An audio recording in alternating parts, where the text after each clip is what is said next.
Hello and welcome to the Bulletin Vlog. I'm Helen McGrath, Executive Director of Policy and Governance at LLG, and I'm joined today by our CEO, Deborah Evans. Hi, Deborah.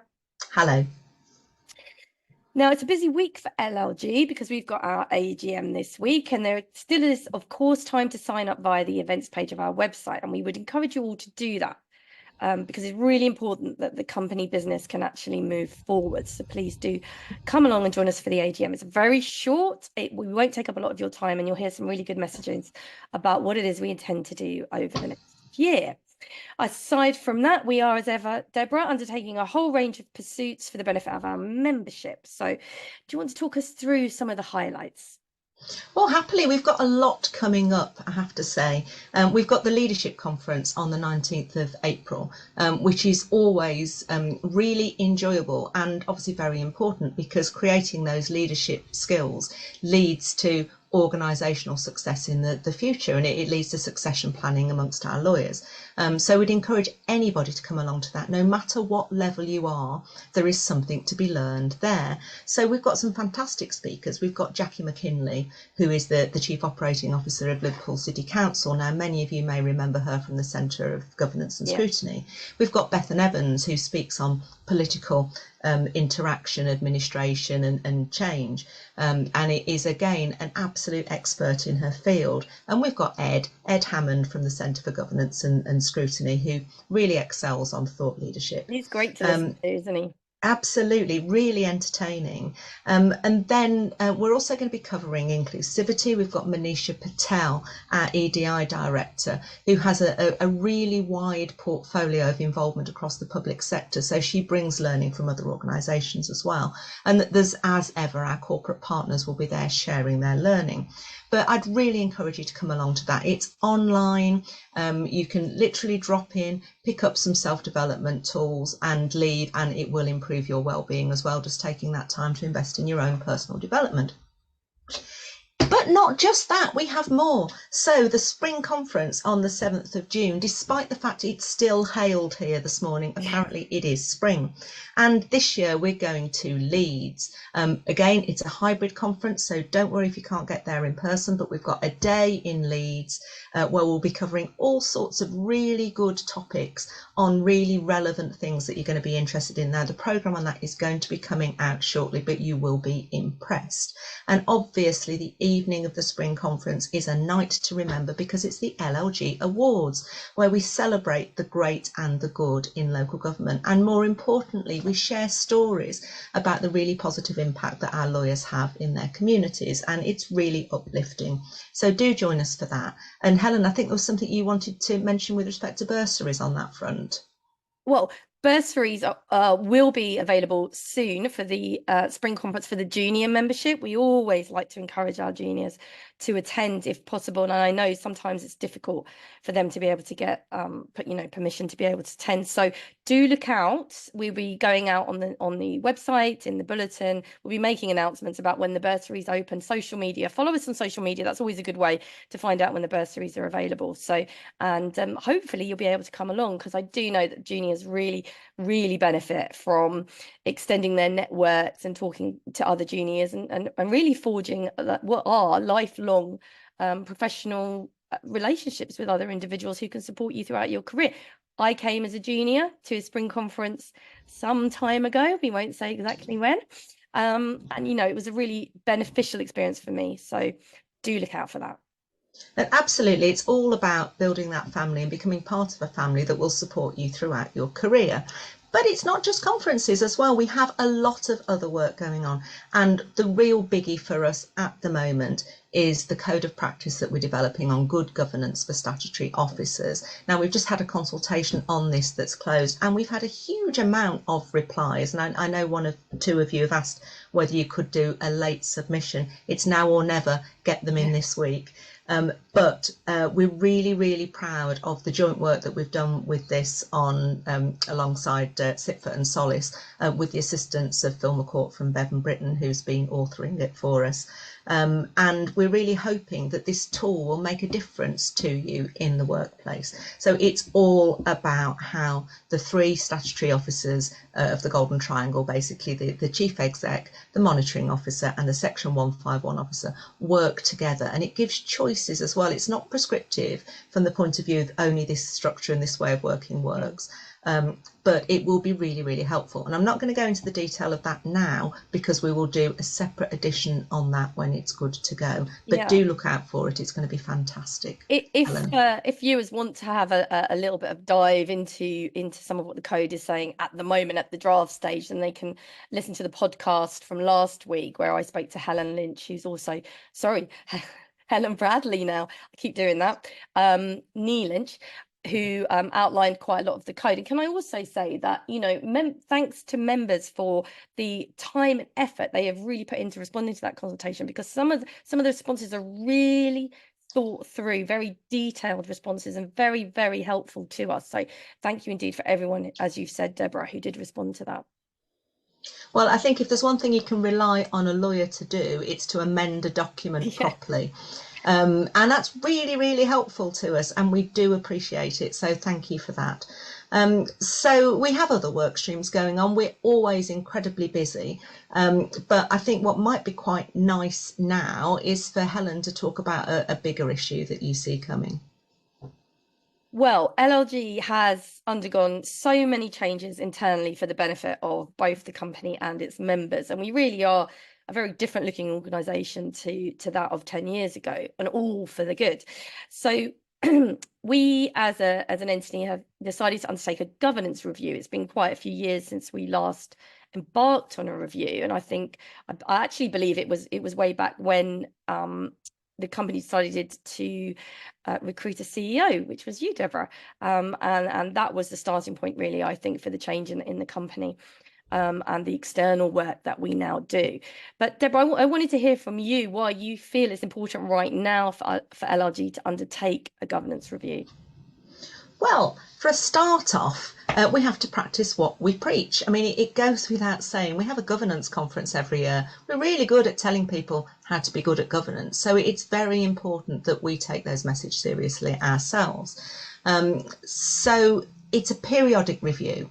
And one of the things I think is crucial is not to only have a governance review when something goes wrong or when you're at a strategic pivot point and you want to do something completely different. You need to have a regular periodic review. And this is because governance moves on, it changes, it evolves, and it's quite easy to get stuck in where you were several years ago and not move forward.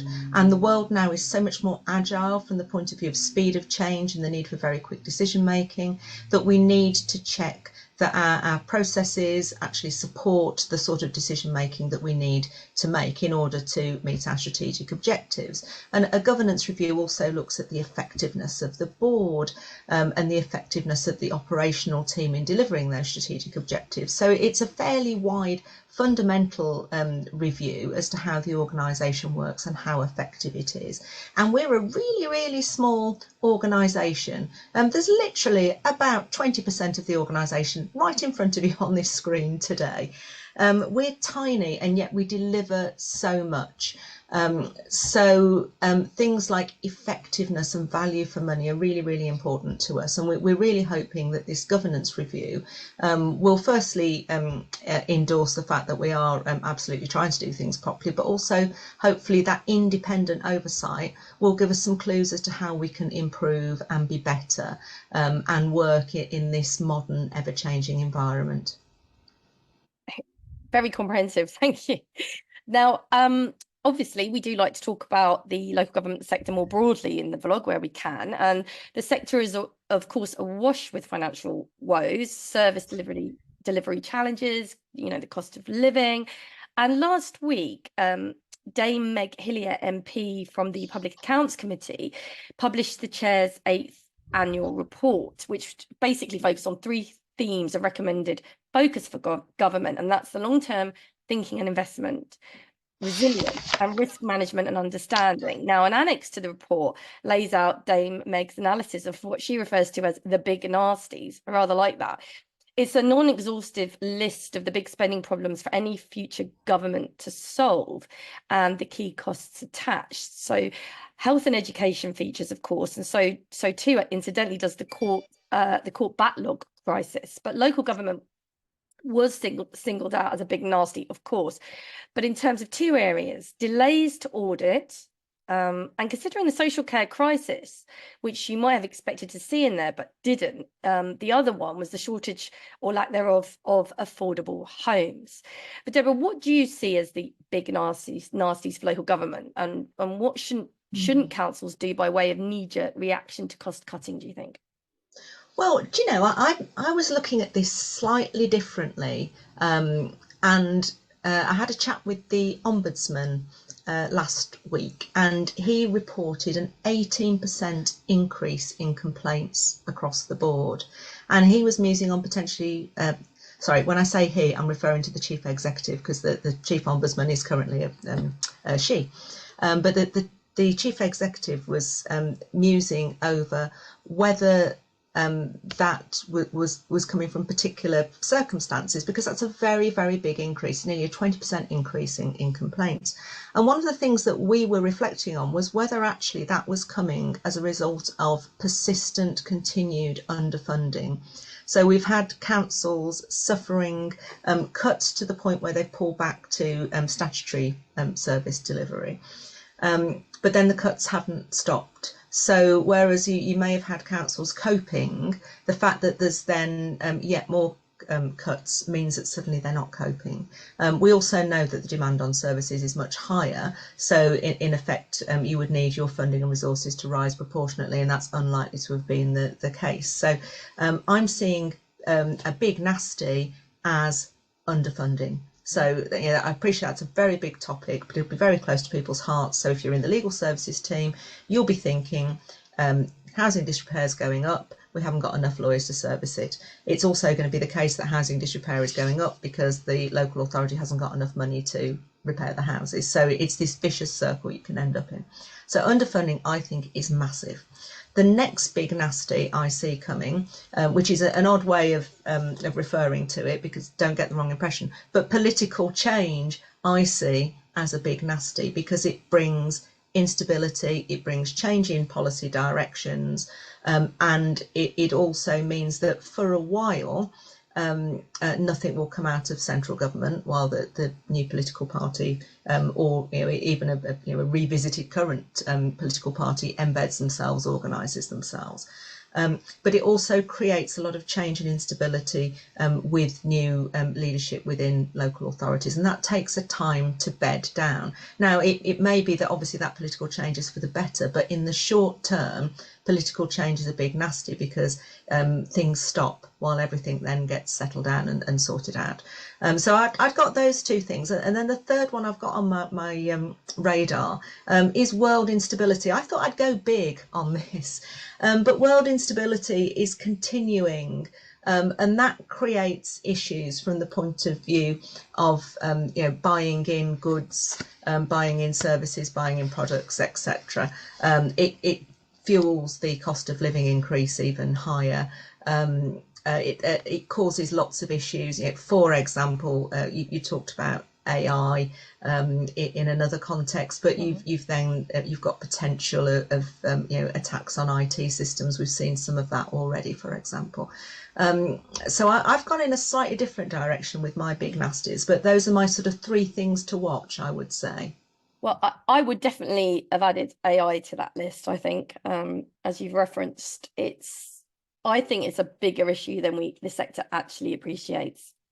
The other thing I think, again, that really needs to be on that list is the impact of climate change and local authority response to it.